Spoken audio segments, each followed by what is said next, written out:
Ertaga 25-may, hamma tabriklaydi bitiruvchilarni, mana o'tib oldinglar.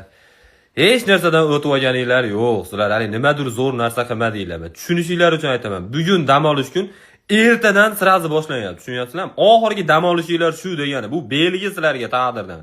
O'sha dam olish degan so'z bundan keyin sizlar bilan yonma-yon bitta gapda kelmaydi o'zi. Shuning uchun ertaga hali polni 6 kishi chiqib 7 xil valsga tushadigan kun o'zingizlar bilsanglar. Eng qizig'i oxirida haligi общий hamma o'yinga tushadigan moment bo'ladi. O'yinga tushib olinglar, chunki qaytib kelmaydi bunaqa kun. O'yinga tushinglar, o'lik DJni bo'g'ib yurib ketaman desa ham, hech yo'q ikkita qo'shiq qo'yib berasan deb o'yinga tushib. Hali ustozlar, yo'q, bu yil boshqacha, bu yil qattiq tekshiruv bo'lyapti. Yo'q, kiringlar hammanglar xonanglar desa ham tushinglar. O'zinglar kalon gap kelib yurib tushinglar. Biz tusha olmaganmiz. Yana nima desa, yaxshi ko'rganinglar bo'lsa aytib qo'yinglar. Ertaga oxirgi kun. Hammaga aytib yuboringlar, o'lib ketsin, ko'rasizlarmi, ko'rmaysizlarmi. Algebra ustozdan tashqari.